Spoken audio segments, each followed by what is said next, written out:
Okay. Hey guys, it's Kate and I'm here with my sister, Nicole. and we are back for our third relationship Q&A.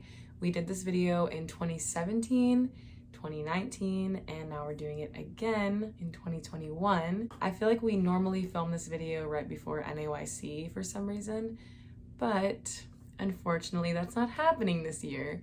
So whatever conferences you're going to, if you meet someone or whatever, I don't know if anything's actually happening this year, we're gonna answer your guys' questions. I asked you guys to send in some questions on Instagram and you guys definitely delivered. We got a lot of questions, so we're gonna be answering some from just one of our perspectives or some from both. So hopefully this video is helpful, and without further ado, let's just get into it. So we're just answering these questions in order. So the first one is, how long do you think people should date before getting engaged? So I'm just gonna let her take this one since she has been engaged and she's married now. Well, I think it depends on, what age you are. You should probably go into a relationship only if you think there's a potential to marry that person. Obviously, you're not gonna know probably that you're for sure going to be able to marry that person until a little bit further along, but you shouldn't just date someone recreationally without that thought that maybe there's a possibility I could see myself marrying this person, or they have these qualities that are really attractive to me for a future spouse. So I think if you're of that age where maybe you're like early 20s or mid 20s or whatever, and you kind of have your life at a place, I don't think it really matters how long you date. Yeah. If you're at a place where you can get married. Mm-hmm. Like if you're 20, let's say you're like 25 or you're 22 or whatever, and you're done with college and you're at a place where you want to get married, I don't think, you need to date for multiple years if you're at a place where you're able to. But I think if you're like young and you're just dating to date, you probably shouldn't, Mm-hmm. I think it just depends on the situation, really. I agree. I feel like I've seen people date for like 3 months and then get engaged, and I've also seen people date for like 4 years and get engaged. So I feel like it just depends on like where you're at in your own life, as well as like where you're at in your relationship. If you feel like you're even in like a place to marry that person, mm-hmm. I feel like you have to know for yourself like what's right for your life. If you're ready for that stage. Yeah. This one really hits home for me. How do you deal with a heartbreak from someone you never dated? I'll let you answer that. Yeah, let's just sip the tea, sister. So I feel like as you guys know, because I was public with it when it happened, technically I've only been one person's girlfriend. Like I've only dated one person, but I've like talked to, gone on dates with a lot more than just one person. And I feel like sometimes those relationships can be a lot deeper than, me dating someone for a month, which is how the boyfriend-girlfriend situation I was in went, as I've said before. I feel like, when you're talking to someone for months, it can progress to where it seems like a relationship, but it's not, because it doesn't have that title, or because you guys aren't seeing each other as often, or you're not being public or whatever. And it can be harder to get over because it wasn't public, nobody knew, nobody really understands like how maybe deep it was, how far along it was, whatever. But it's also like you're getting over the thought of like what could have been. Like not only are you getting over the person, you're also getting over the fact that like this will never happen. It never did happen, and now it never will. So it's almost like your brain is like freaking out because not only did you lose the person, but you also lost what the person could have been for you. And that's a really hard thing to get over, hard pill to swallow, all that. How to get over it? I guess you just have to allow yourself time to move on, because I feel like sometimes people, when they're hurting, they'll just jump right back into something else to almost distract them. But for me, like, I know that I fully have to get over something before I can get into another situation. Like, I'm not going to be able to fully commit to this other person if I know that I still harbor feelings for this person that I'm not with anymore or whatever. Mm-hmm. So I guess just allowing yourself time to heal, talk to people about it, not just anyone, but usually I'll go to her just because I know whatever I say to her is going to be kept in the vault. Talk about it, pray about it, whatever. But if you know that it ended for a reason, a good reason, then you just kind of have to remind yourself, like, okay, this really hurts me, but this ended for a good reason. Mm-hmm. There was a fly.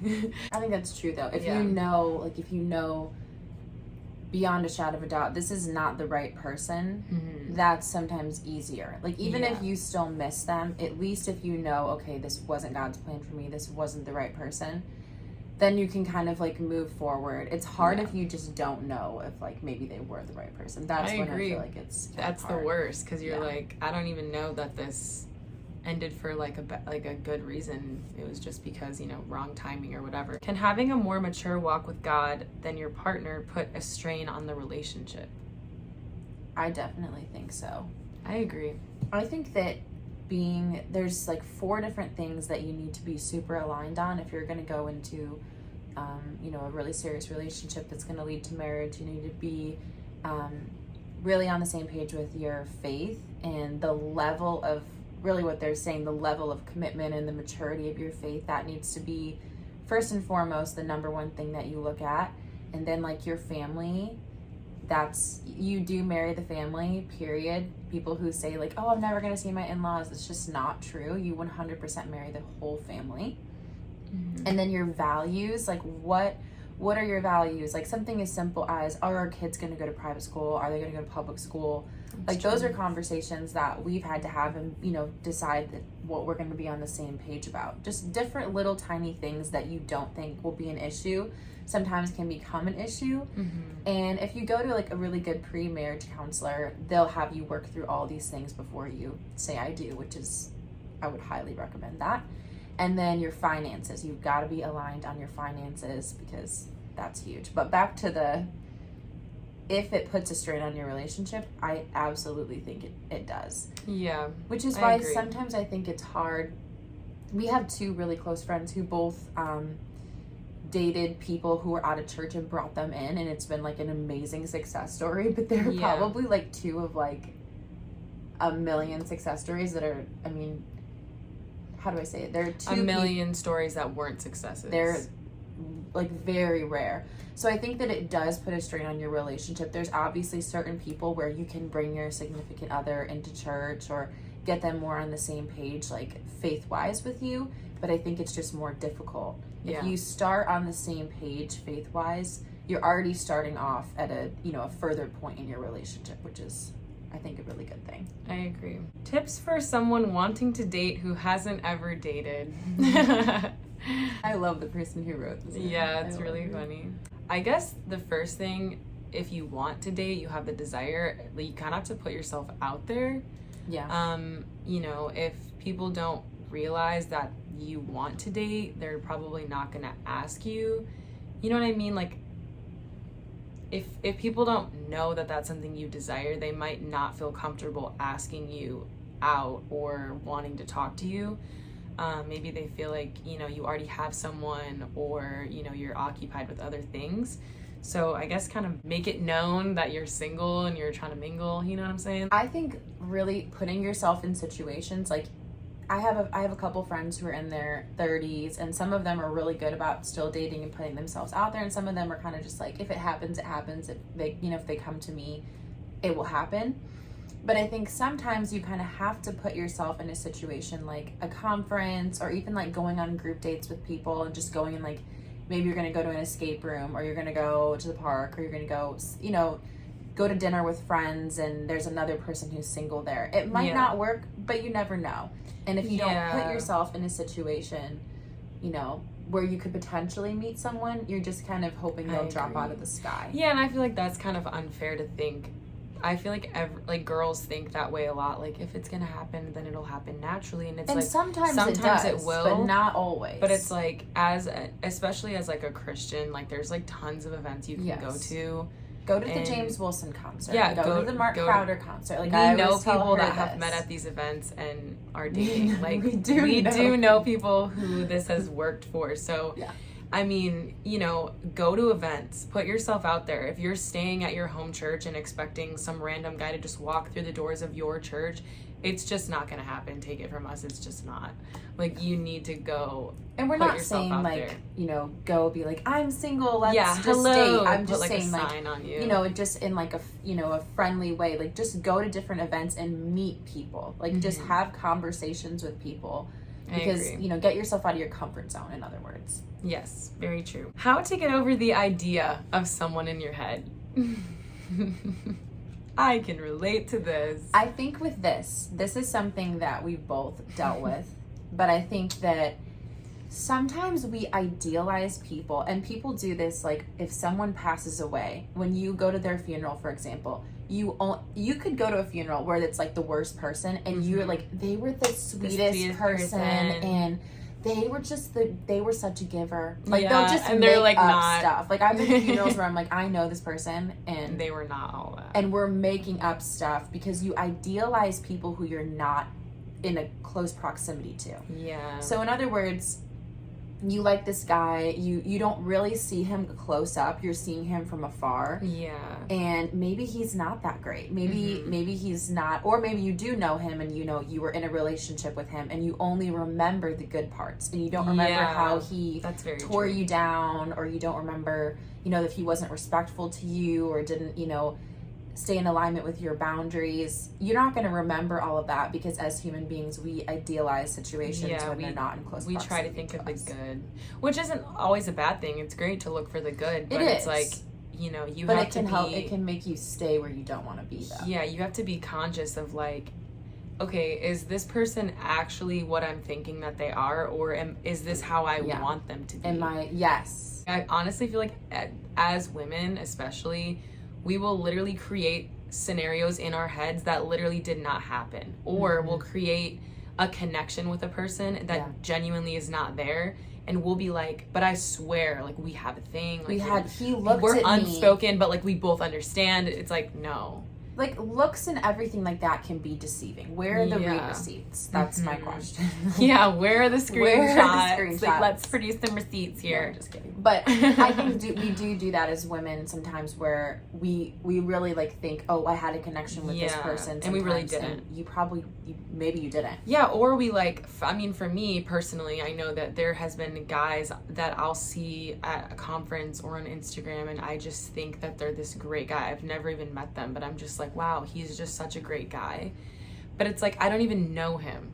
Right. I just assume based off of the little things I see that he posts or the people he hangs around or whatever, that he's this great guy.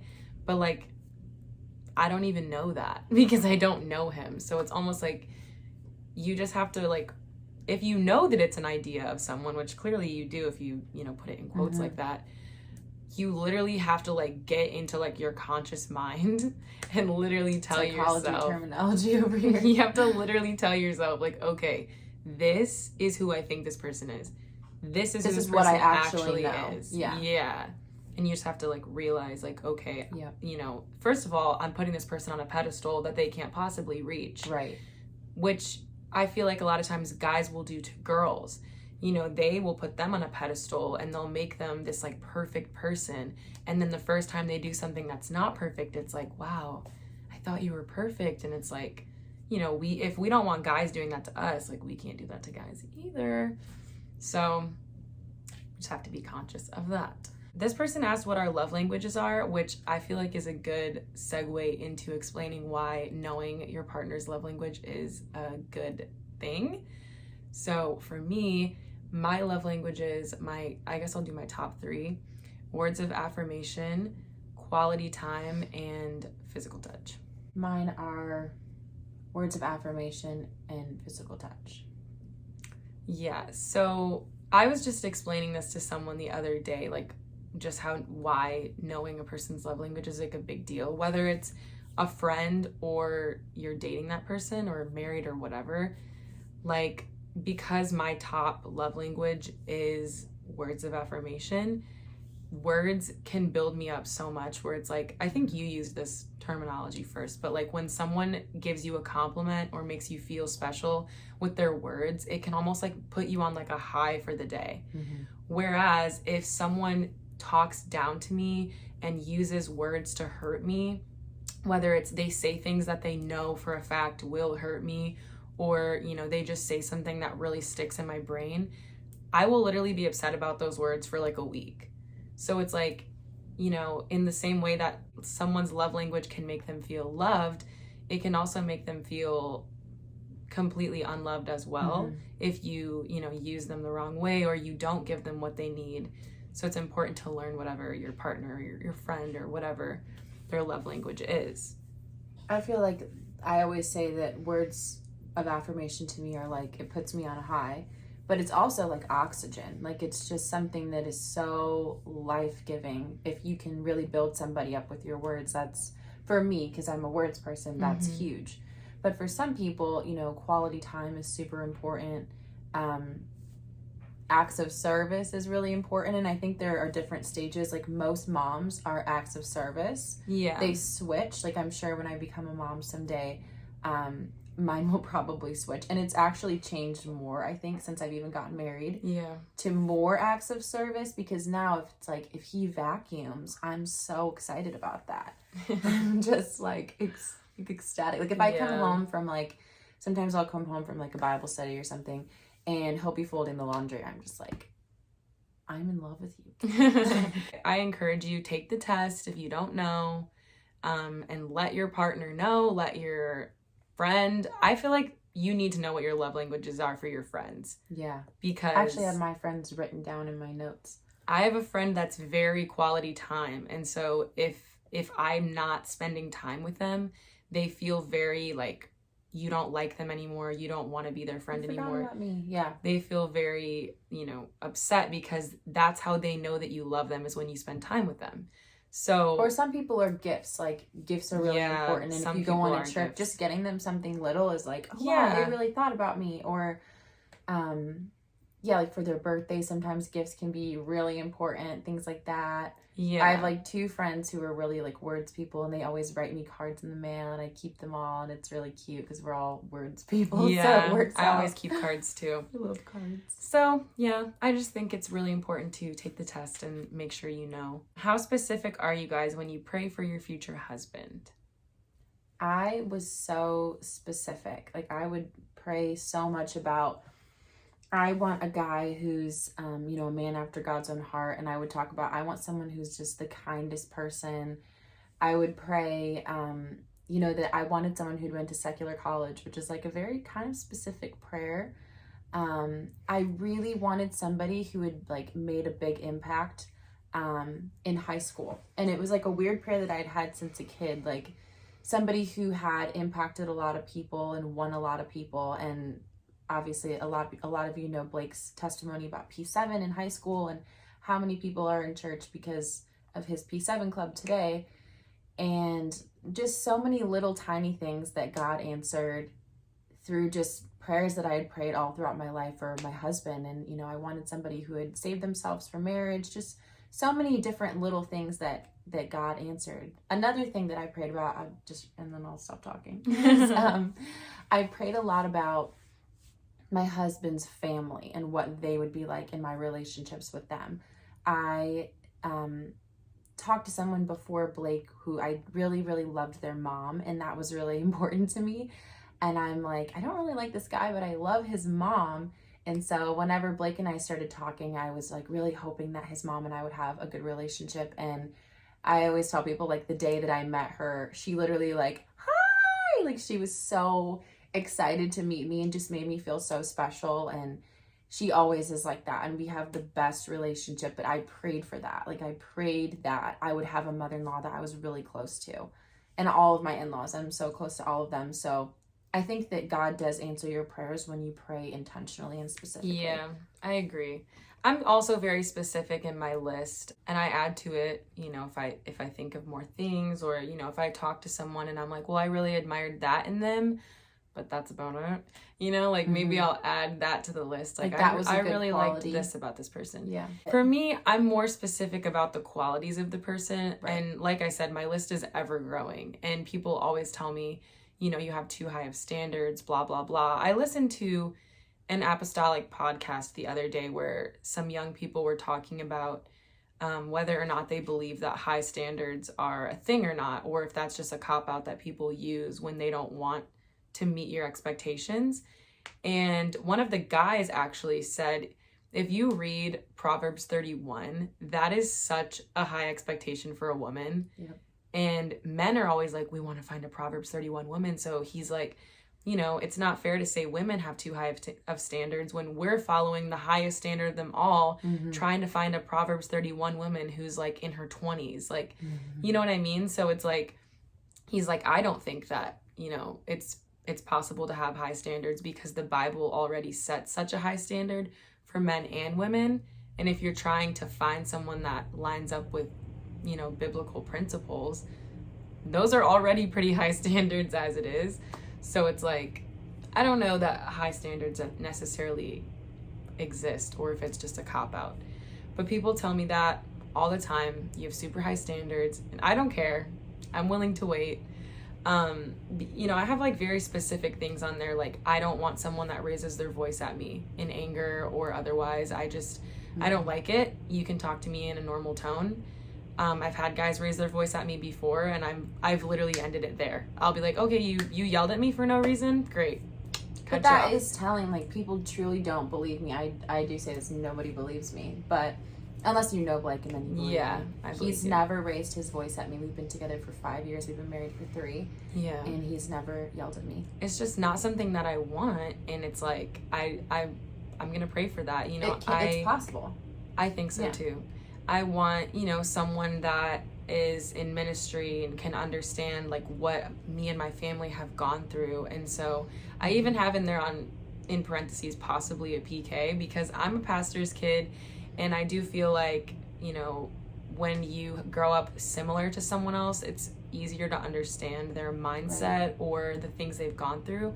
So I'm even specific enough to put that, you know, I put things like singer or musician, you know, or someone who really likes kids because that's what I like, you know, someone who has a degree, someone who, like, I'm very specific with stuff like that. Maybe one day I'll read my list or something for a video, but you should do it when you're engaged. That would be cool. That's true, and name off like all the ones that he has. But really quick before we move off of that, I started thinking once, you know, once I was in a more serious relationship with Blake, I've prayed all these things, but who you have to become a person who's worthy of who you're praying for. That's very true. So you have to be that Proverbs 31 woman. If you want, you know, a man who's after God's own heart and who has all of these different qualities, you have to be a woman deserving of that. And so I started really praying, God, make me a Proverbs 31 woman. Our whole engagement, I just remembered this. I should really still do this, but our whole engagement, I would pray Proverbs 31, like the whole chapter. And I would basically just go through and I would say, God, help me to be, you know, this specific thing. And I would kind of just go down the list, and I would really think about that. And I really did a lot of study on that of like, who is she? Why is she a woman who we should emulate? And so becoming the right person is really important. When you're looking for the right person, you got to be the right person first. And that's a lot of self-work and self-reflection and, you know, really dying of yourself daily and allowing God to transform you into who you're supposed to be. And that's something that a friend of mine went out and we actually, because I have my list in my phone, my husband list or whatever. And so we got these notebooks and we wrote down very, like, even more specific things about our husbands. So the list became way longer once I actually wrote it down. And then next to it, we wrote things that we need to work on in ourselves to get a man like this. And we literally were like, okay, waking up earlier, prioritizing our time more, you know, we just had a lot of specific things that we knew we had to like work on specifically, because if you're envisioning this perfect man for yourself, but you are so flawed, it's like, that's and not really flawed. You're never going to be perfect. I agree. But it's just like, you know, you're expecting this man to be perfect and you're not even close. So it's just like, you need to be realistic, but also if you're not working on yourself, you can't expect to have this man that has everything together if you don't. Because, so, you know, like attracts like, really. You attract you attract what you are in a lot of ways. And so if you want a great person, you got to be that great person and put in the work. And that's not to say you're ever going to be perfect. I'm so far from perfect, but just striving to be the kind of person who is worthy of the man that you're praying for. Yeah. So if you want to make a list of things that you also need to work on along with, you know, your list of what you're praying for, you can pray for that too. Like, God, help me to be the kind of woman that deserves the kind of man that I want. And this next one says, how do you know if someone is the one? Do you just have a gut feeling? I had a conversation with a friend about this the other day, and she was like, he has everything on my list, and I haven't had that like movie magic moment where you're like, he's it. Like, I don't know. And I was really thinking back to how I knew Blake was the one, and really it just got to a point where I couldn't imagine myself ever being without him. It wasn't like I had this like epiphany.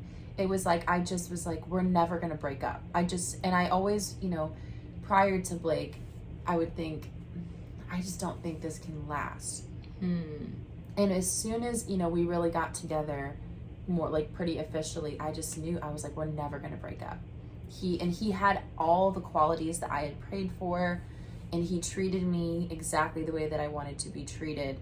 And the family loved him too. And that was another thing that I should have mentioned. Yeah. I think when your family knows, if your family's in church and living for God, I think if your family knows and they're with you on the same page, that's a really great indicator as well. It is, for sure. But I think just that oversight that, you know, you're going to be with this person forever. Like, I just knew.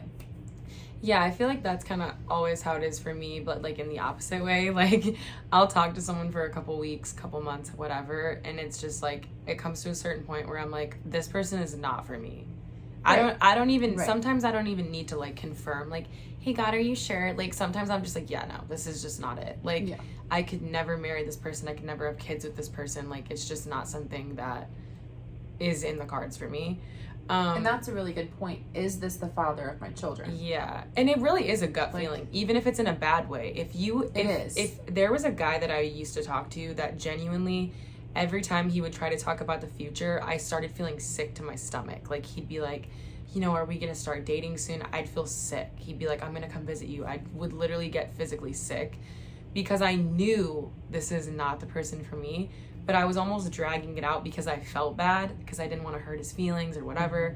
But it's like, if you're feeling physically sick about someone, they are not for you. The gut feeling is not just like a good way. It can also be in a bad way. So like, if you feel that for someone like in a bad way, don't continue to hold it out, because you're not only going to hurt them, you're also going to hurt you, because you're getting attached to someone for literally no reason. Just take my word for it, because I've gone through it. And I also think, just to piggyback off of that, is sometimes we think it's the right person. Like, we'll meet someone and we're like, this is it. And then you kind of feel God being like, nope. But you're just so invested in this person. We've all been there. There are people that you are so invested in, but in the back of your head, you know it's not right. You know that it's not God's perfect will for your life. Yeah. And I think at those times, like, there have been times when I'm just like, God, I trust you. I don't know why I feel this way, because my heart is telling me this is the right person, but you're telling me no. Yeah. And really, you know, bottom line is that God knows best. He knows what your future is going to hold. So he's seeing, you know, different situations in your life where you're going to need a different person. You're going to need the right person to help you walk through those things. Yeah. And one of like the scariest things I feel like other than hearing God say, like, I never knew you, the only other scary thing to me is, like, marrying someone and one day waking up and being like, this was not the person I was supposed to marry. Like, just the realization that, like, you made a mistake and you decided to, like, follow your own will instead of God's will. That is the scariest feeling. Like, I do not ever want that to happen to me. So that people are always like, well, why aren't you dating? You're getting old. Like, what's the deal? And it's like, if I talk to someone and I instantly am like, no, I'm not going to, you know, continue to drag it on. And I'm so scared that, like, I will end up, you know, going with something just because, you know, I'm trying to rush it, or this person feels right in the moment, and then waking up one day and being like, I made a mistake.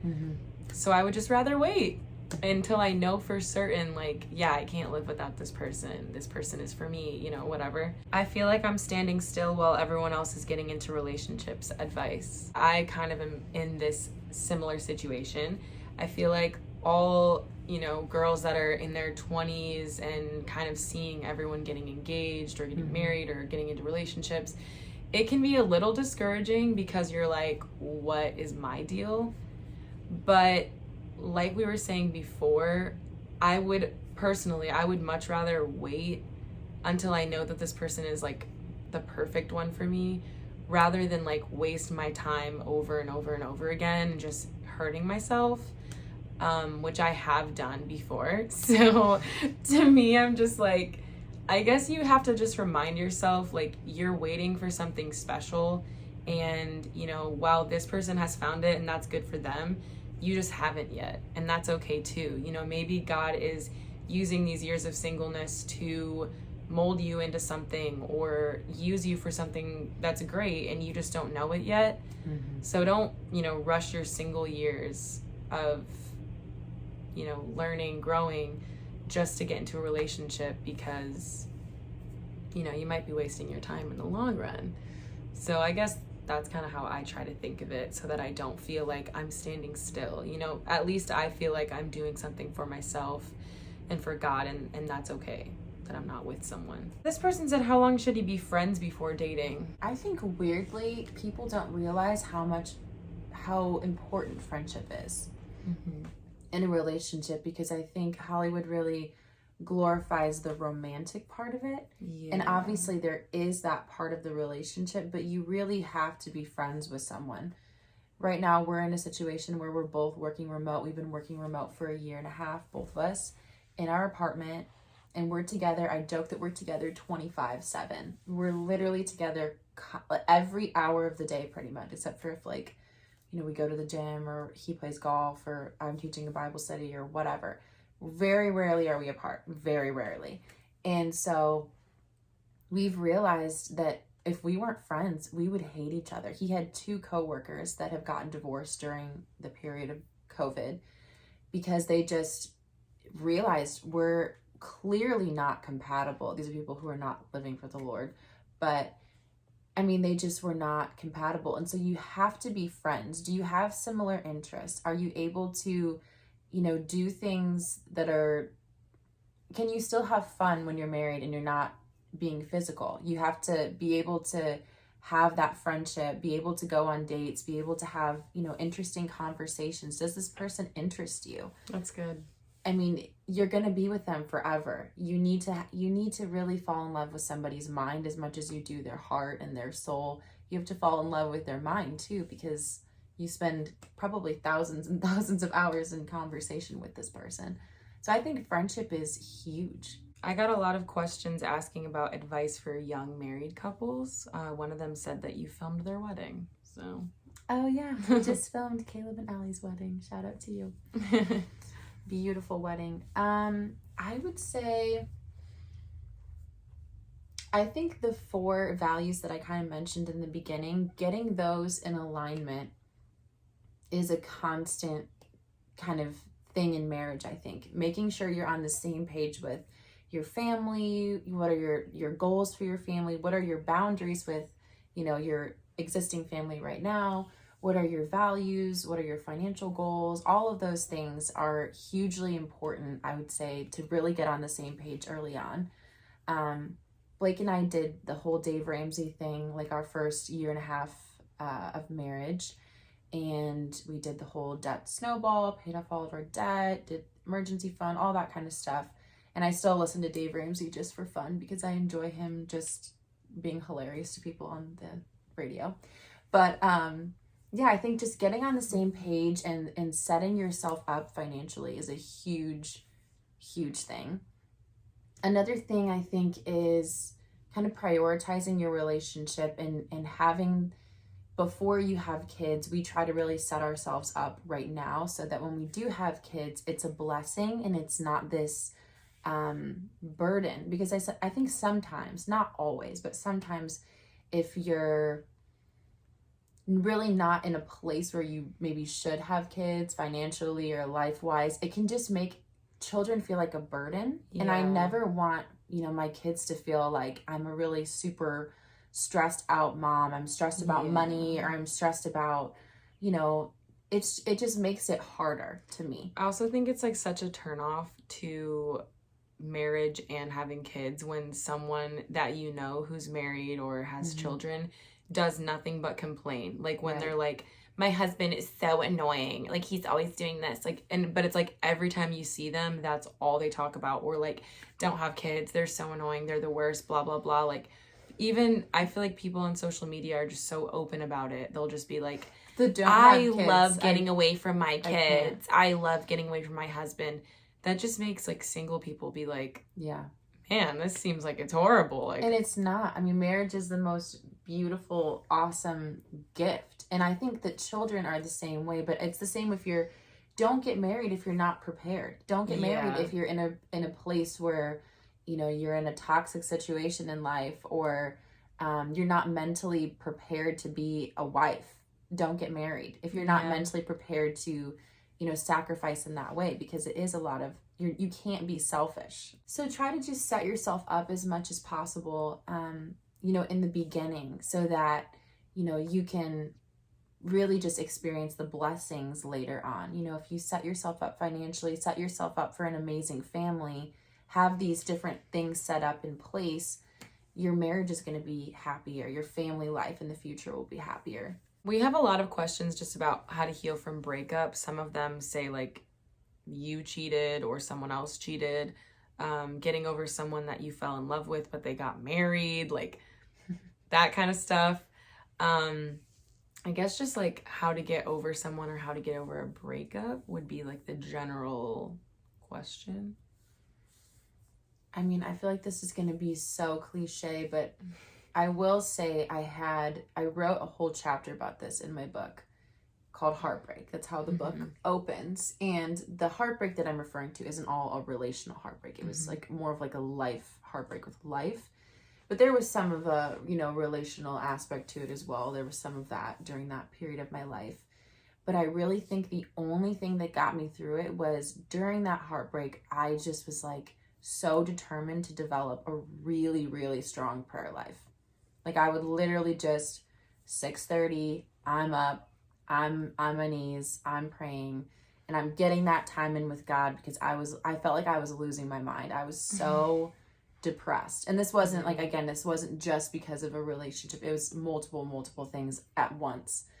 But if you're heartbroken about anything, you just have to get to the place where it's you and God, and it's just you and God against the world, and getting that prayer time in, and just really allowing God to shut a door, which is so hard. And I read something recently where there are some dreams in life. For example, let's say that person who fell in love with someone and then they got married. That's a dream that has died. That dream is dead. And so I read something recently where this counselor said, have a funeral for a dream that has died. Have a funeral for that dream. Grieve that, whatever that is. Spend some time grieving and really like going through the process of grief. Yeah. And then allow God to let you dream a new dream. This is Lisa TerKeurst. Oh yeah, I was gonna say that sounds a lot like Lisa TerKeurst. Oh yeah, she's amazing. Because I'm reading her right now too. But she really just talks about allowing God to give you a new dream, because otherwise, if your head is so wrapped up in, I didn't get what I wanted, and I think that was something that I had to really deal with is, God, this is not what I thought. This is not how I thought this was gonna end, and I really had to, just allow God to take that and completely shut that door and just allow him to close it and allow me to heal from that. And then, God brought different, better dreams into my life. And I also feel like it just goes back to what we were talking about earlier, just like allowing yourself to have like the amount of time that you need to get over something. Like, I just feel like oftentimes our human response after getting out of a relationship is to try to find something to replace it. Right. It's like to fill the void. Yeah, we're so used to like having someone to talk to or someone to constantly build us up or tell us we're beautiful, you know, you're going to respond to the first DM you get after that because you just want another guy to affirm you and make you feel special. But it's like, you know, you're not going to get over this person just by replacing them with someone else. You know, you really need to like allow yourself time to completely get over it and heal. And go through that grieving process. Exactly. Go cry a lot. Go through that. Don't doesn't minimize fix anything to just slap a Band-Aid over it and just find a new guy, because you're going to basically be looking for all the qualities of this other person in this new person. And then hurt that person. And that's just not fair to them or you. So I will say, from a more like secular perspective, I think working out helps a lot. I mean, honestly, it just it gives you those endorphins. I think that helps you get out that like aggression. You know, don't go into a place where you're just eating everything, and because you're going to be more depressed during that time, eating all the ice cream, doing all the things.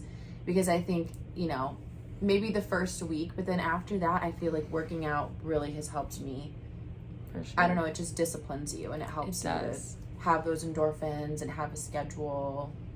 Makes you feel better about yourself too. Makes you feel better about yourself. So, yeah. This one just kind of made me laugh. How to let a guy know that you aren't interested, but in a nice manner. I'm a person that finds it hard to say no without feeling bad. Well, I feel like I'm like the least people pleaser person. Like, I just do not care. She's a little bit more of a people pleaser than me. But I feel like everyone feels a little... No one gets joy from making someone sad, unless you're like a sociopath or something, which hopefully none of you are. If you are, I apologize. But if you are, unsubscribe. I unsubscribe from this video. But no, I just feel like nobody enjoys hurting someone, especially if you know that someone really likes you. It definitely makes you feel bad to tell them, like, hey, I don't like you, you know? It doesn't give you joy. But if you're genuinely just not interested in the person, you just have to let them know, like, hey, you know, I really appreciate, you can do it in a nice way, like, I really appreciate your friendship, you know, I love talking to you, whatever, but I just, at this time, I just don't feel a connection romantically. And, you know, it's probably going to hurt their feelings a little bit at first, but if the roles were reversed, wouldn't you rather know? But I feel like some people... I think it's good that you say that. I think that people should do that, because sometimes you get the, well, it's not God's will. Yeah, don't lie to them. Or I'm not, what is another one that people say? Like, I'm not in a place for a relationship. So but then they'll date someone else after telling you they don't like you. And that makes you feel dumb. You're opening the door that I'm not in a place for a relationship right now, but that means someday you might be. So they're just going to come back again. So I think that sometimes you just need to be honest with people, like she was saying, and just be like, I just don't feel like you. I don't feel that way towards you. I think of our, you know, relationship as a friendship. I think of you as a friend, and just leave it at that. Just nip it in the bud. Because if you say it's not God's will, or I'm not dating right now, or make something up, you're just leaving the door open, and you're gonna hurt that person again. And I know that from experience. So. And alternatively, this person says how to deal with rejection.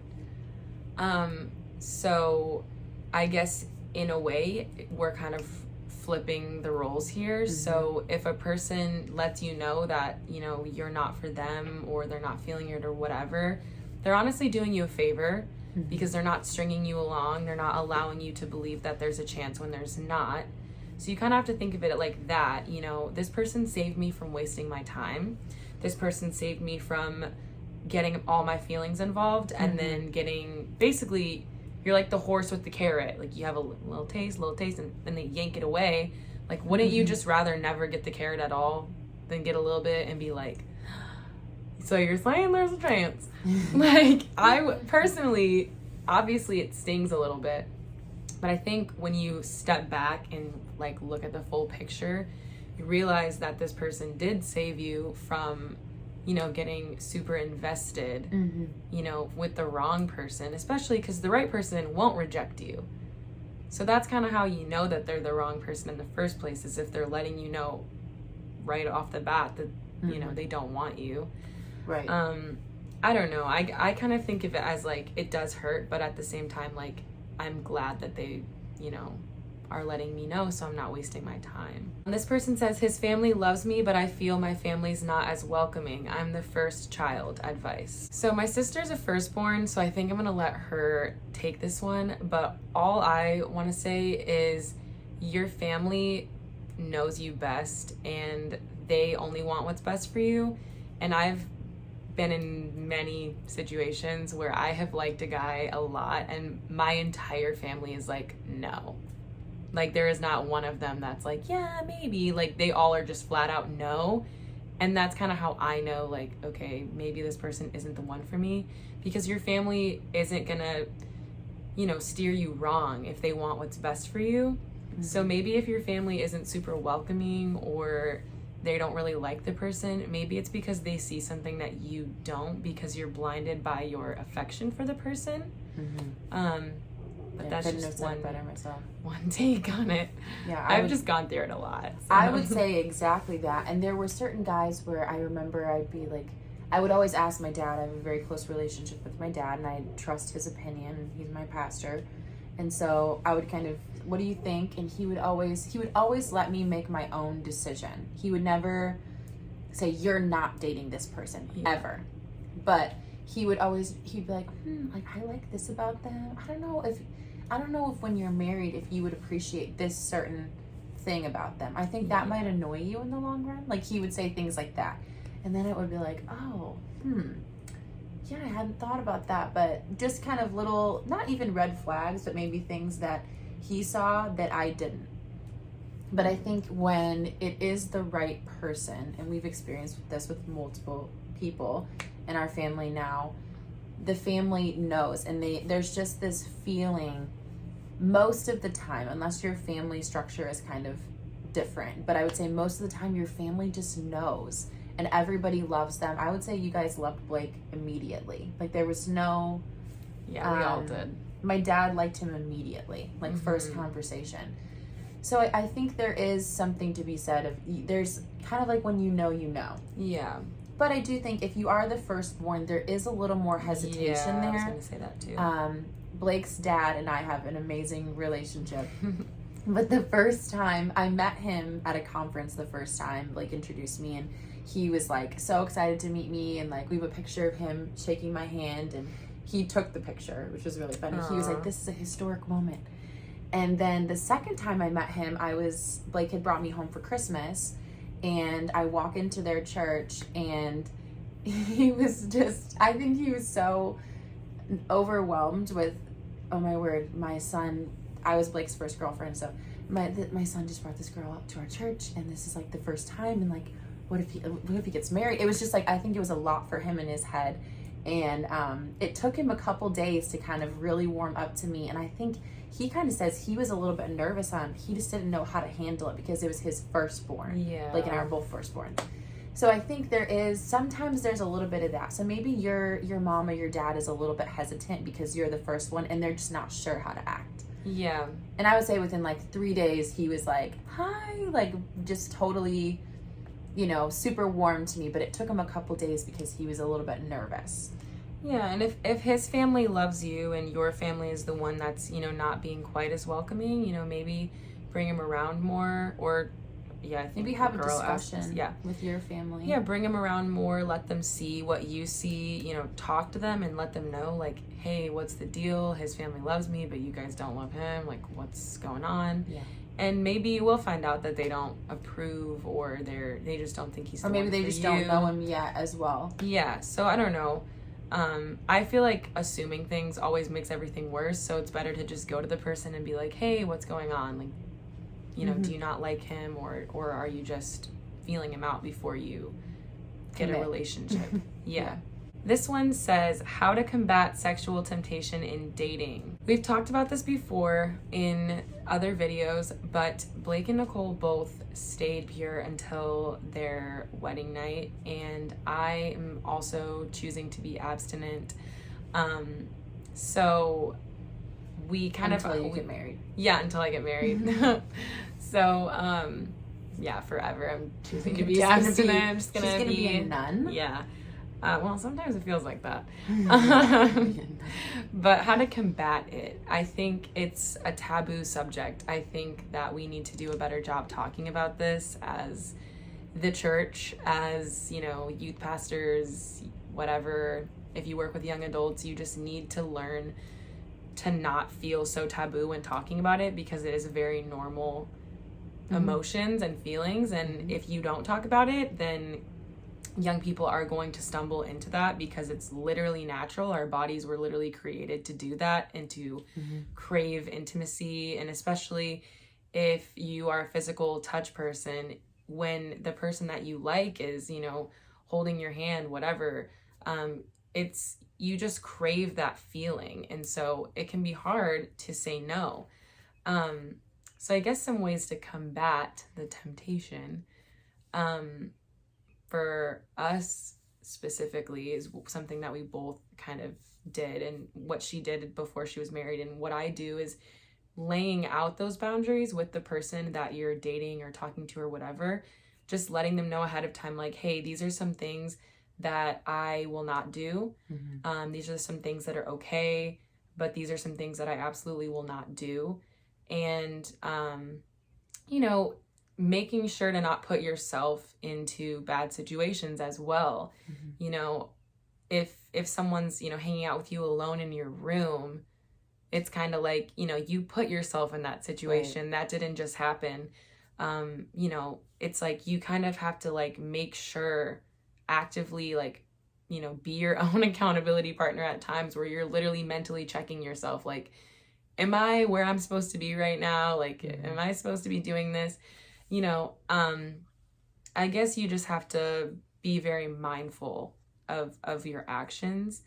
Especially when you're in your 20s and you don't have rules because you're an adult. Like you said, you kind of have to be your own accountability partner. And for us, it was more of like, we knew you were going to get married. And a lot of people at that, there's a fly. A lot of people at that point are like, well, we're gonna get married anyways. Like, so it's fine. Yeah. We're gonna be married anyways.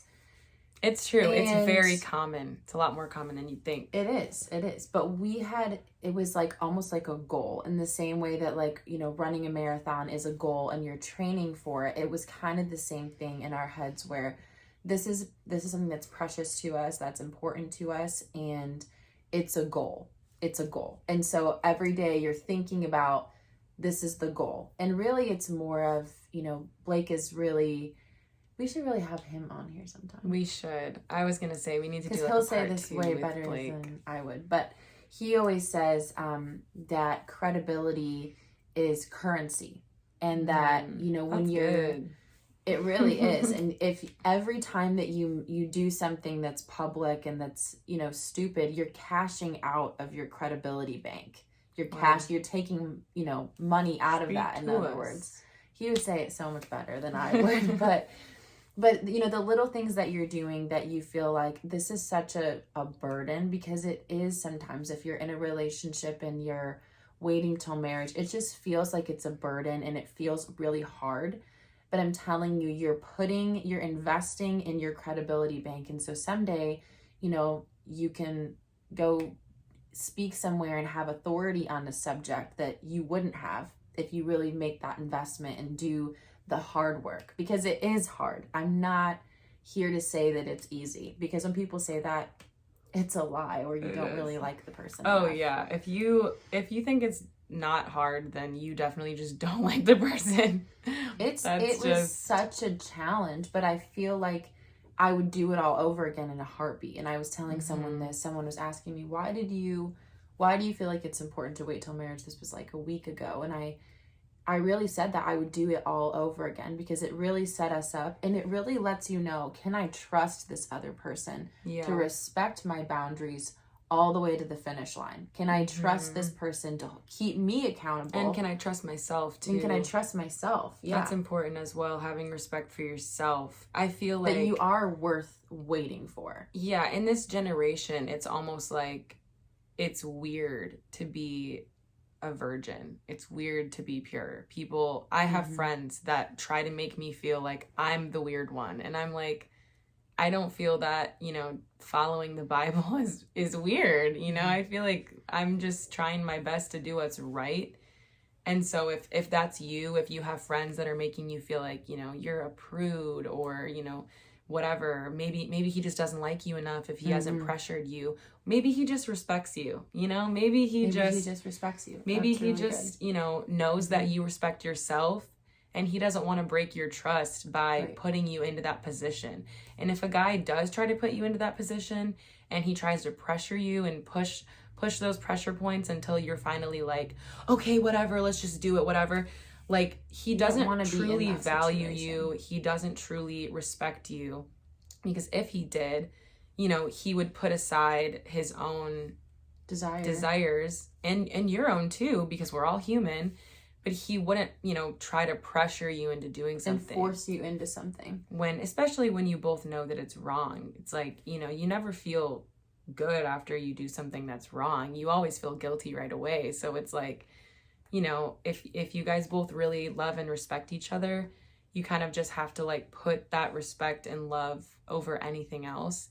And just remember, like, I'm doing this for myself, I'm also doing this for the other person, and I'm doing this for God. Also, though, I do want to say, because I know that sometimes talking about purity when that's not something that you have necessarily practiced forever, or it's not something that you can relate to, it can be really difficult to listen to people talk about it without getting, upset or annoyed or whatever.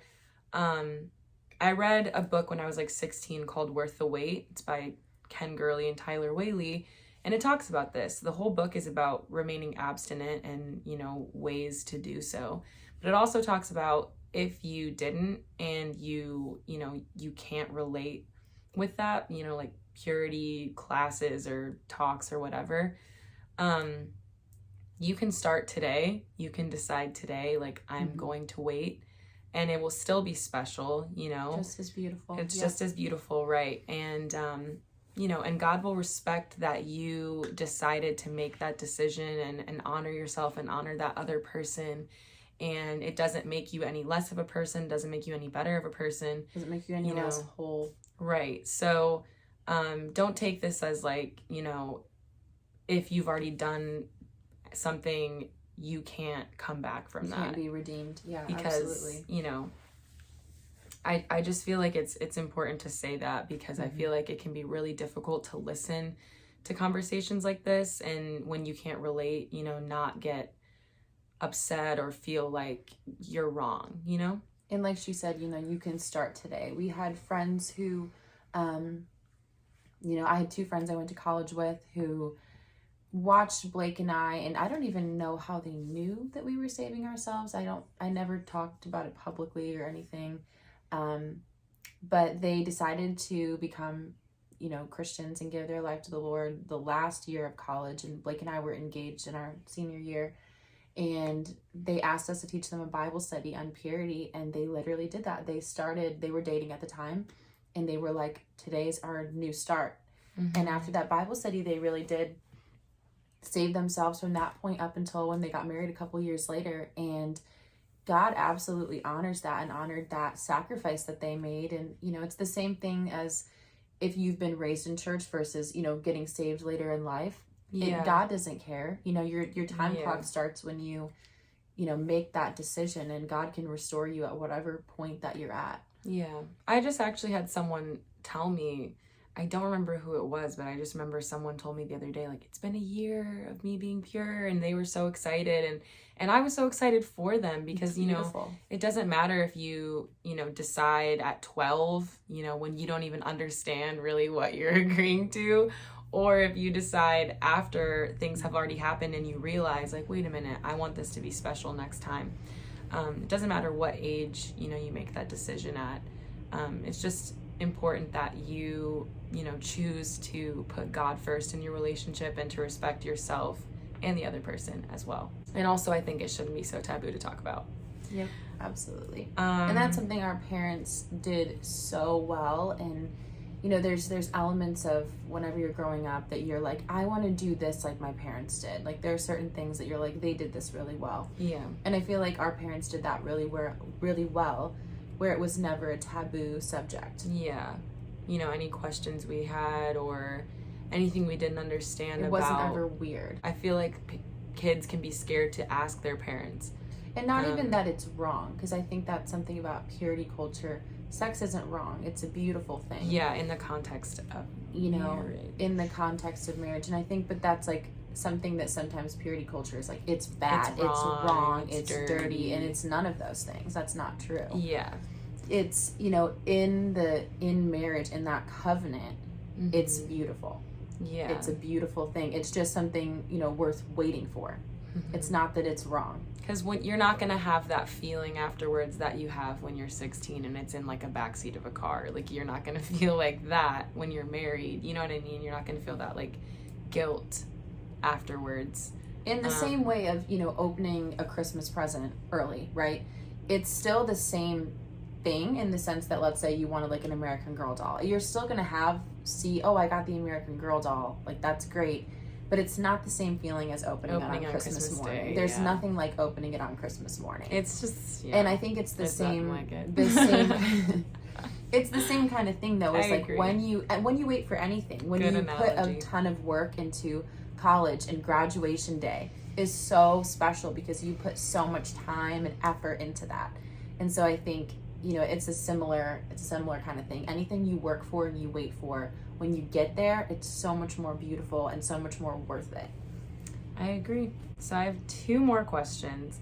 First one is, what are your thoughts on a girl shooting the first shot? So recently, I have had a lot of people telling me that I need to shoot my shot at certain people, and I just personally do not feel that it is in my character to shoot the first shot. I just am not a super forward person. I think I'm bold, but not bold enough to be like, hey, I like you. Here's my number. So personally, that is not something that I would feel comfortable doing, just because, I don't know. Maybe I just don't like rejection. I don't know. But I think what you said that was out of character for you. Yeah, it's just not something I would do.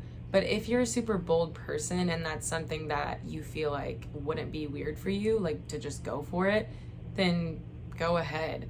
But I feel like, you know, if you're hesitating to do it, I don't know if I would. I don't know. It's kind of touchy because if you really like the person and you really want to know, then I guess just do it. What's the worst that can happen? You can just get told no.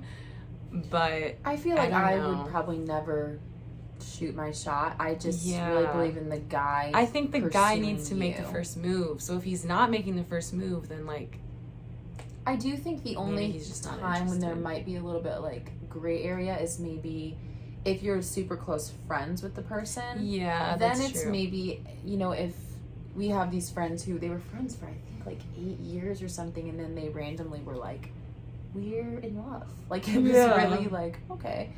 But I think maybe then you have a conversation of like, I am kind of feeling like maybe we're supposed to be together, even though we're best friends. Like, maybe that's a conversation, but overall, I think the guy should pursue you. I agree.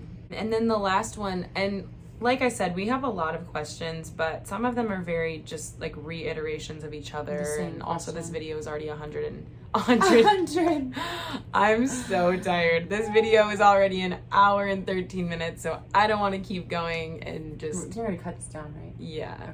Okay.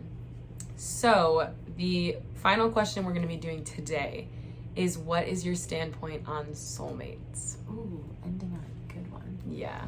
I will give you my mother's standpoint on soulmates, which has made me think it's a great theory, and I still don't exactly know where I stand on it.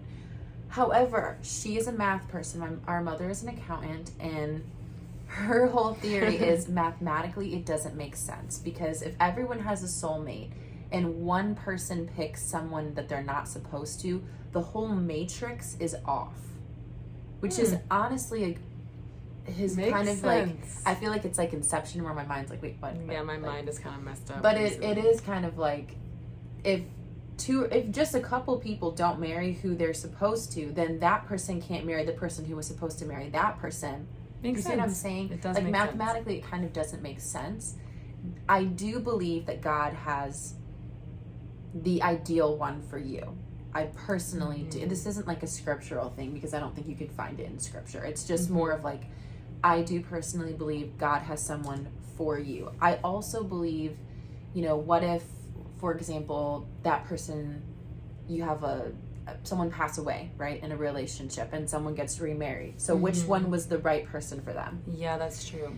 And so there's a lot of like those kind of things where I don't know. I don't know that there is technically soulmates, but I do believe God has someone specific for you. Yeah, I agree. I don't know that there's necessarily a soulmate because I do feel like our parents' generation was the generation of opposites attract, whereas our generation is more of like find someone that's super similar to you. So it's like those are completely opposite Approaches. Ideals, and it's like, so which one is wrong? So which generation is not with their soulmate right now?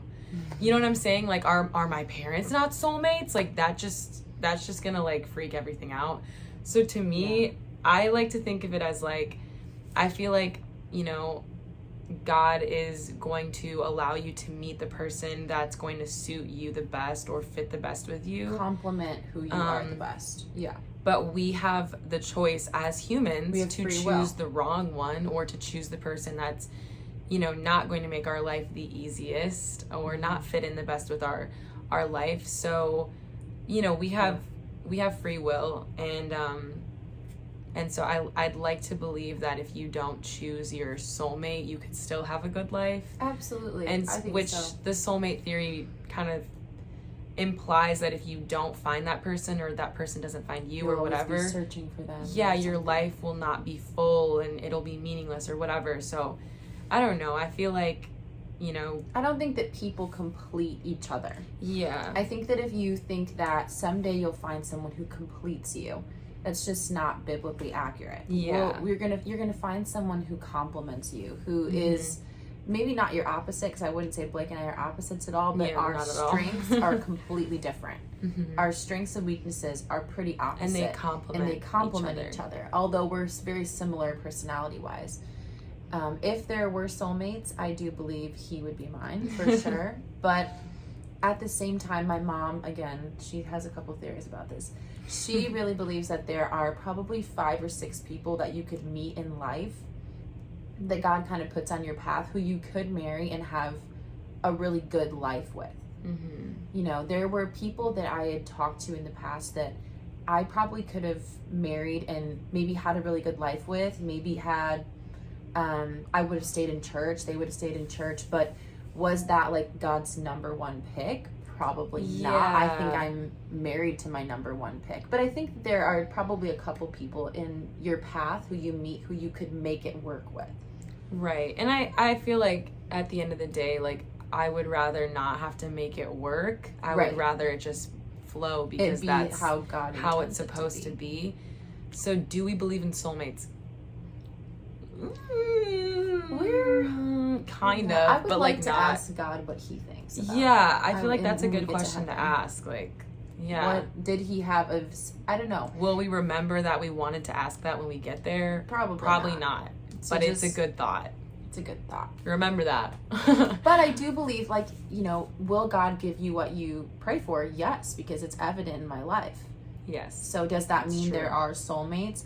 But at the same time, I think if your soul is in alignment with God, and he's really the missing part of that void in your soul, if that's filled by him, then you're not looking for someone to complete you. You're looking for someone to complement you, to do ministry with, walk on this journey with. You're not looking for someone to just make you happy, because that's not what marriage is. Marriage isn't going to make you happy. It's going to magnify what you already are. That's true.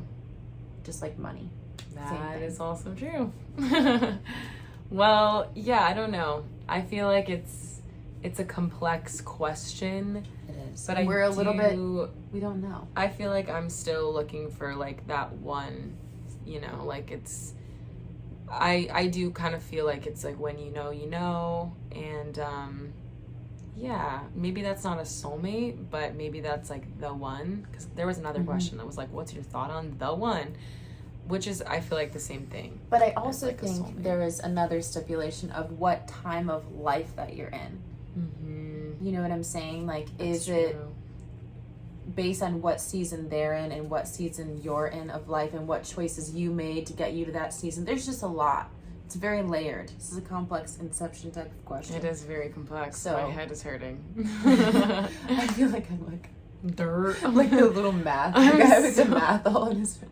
So we hope that kind of answered some of your guys' questions. Like I said, we did not get to all of them, but something that we have gotten requested to do and something that we also really want to do just because we love him is to have a guy's perspective. So we want to film a similar video to this with Blake, and maybe if we can get him, we could get my brother Weston as well.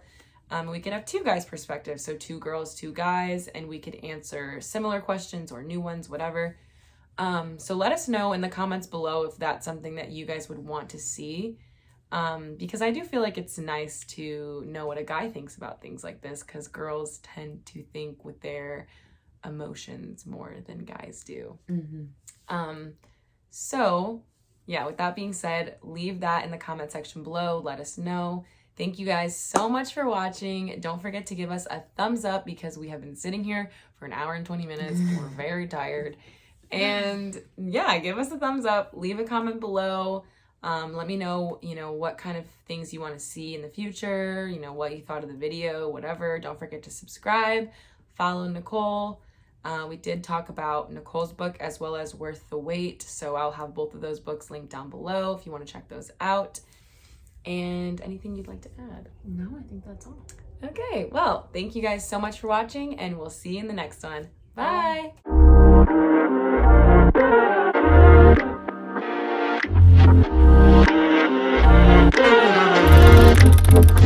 Bye.